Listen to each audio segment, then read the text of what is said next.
Bonjour à tous, bienvenue sur ce podcast du mardi 28 avril de l'aumônerie de l'Université catholique de Lille. Voilà, vous êtes persévérants, vous êtes fidèles au topo du matin. Nous poursuivons notre méditation sur le discours du pain de vie dans le chapitre 6 de l'évangile de Jean. Au nom du Père, et du Fils, et du Saint-Esprit. Amen. Pain véritable, corps et sang de Jésus-Christ, don sans réserve de l'amour du Seigneur, corps véritable de Jésus Sauveur, pain de vie, corps ressuscité, source vive de l'éternité. De l'évangile de Jésus-Christ selon saint Jean. En ce temps-là, la foule dit à Jésus : « Quel signe vas-tu accomplir pour que nous puissions le voir et te croire ? Quelle œuvre vas-tu faire ? Au désert, nos pères ont mangé la manne.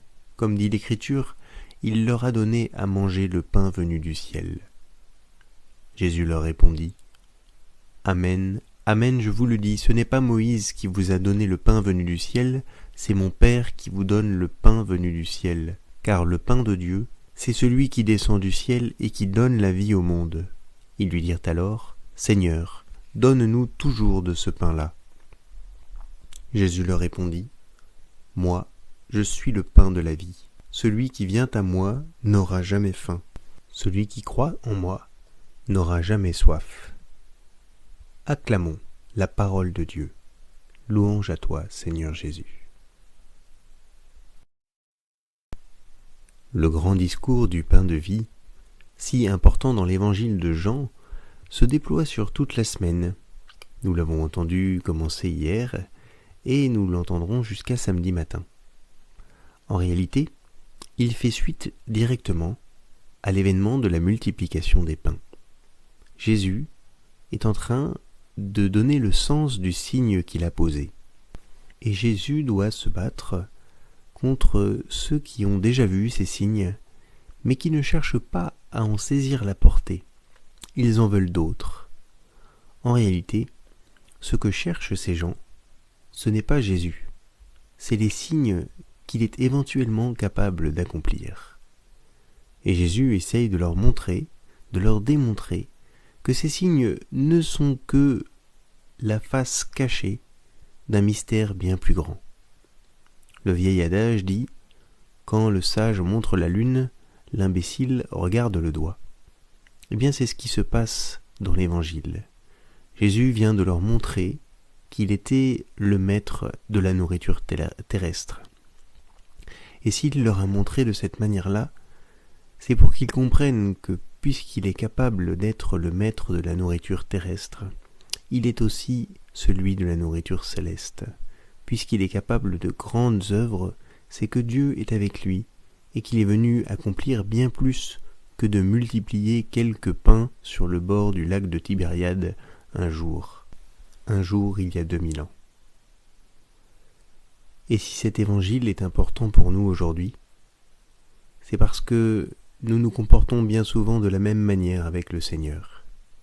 Nous attendons de lui des signes, nous voulons de lui des preuves, et nous voulons être avec lui, non pas pour recevoir une nourriture impérissable, mais pour des avantages matériels.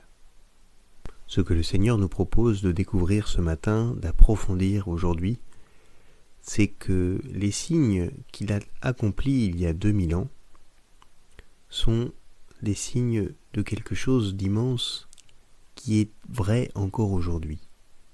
Le Seigneur est le maître des nourritures terrestres et de la nourriture céleste. Et ce que le Seigneur nous encourage à être, c'est à être des chercheurs de lui-même, pas des signes qu'il peut donner, pas des choses qu'il peut offrir. Essayez de vouloir aimer le Seigneur pour lui-même, parce qu'il est lui-même, parce que je suis moi. Être là, présent devant lui dans la prière, et lui demander de ne l'aimer que pour lui, sans attendre d'avantages matériels, mais en s'offrant soi-même par amour. Jésus nous le dit, « Moi, je suis le pain de la vie. Celui qui vient à moi n'aura jamais faim. Celui qui croit en moi n'aura jamais soif. » Seigneur, aujourd'hui, donne-moi de ne chercher que toi, pour toi, de te reconnaître comme étant celui qui me donne la vie, celui qui me donne la vie en abondance, celui qui me donne la nourriture, qui me nourrit vraiment, parce qu'elle nourrit mon âme, et que cette nourriture me donne donc de vivre pour l'éternité. Gloire au Père, au Fils et au Saint-Esprit, pour les siècles des siècles. Amen. Je vous souhaite une excellente journée.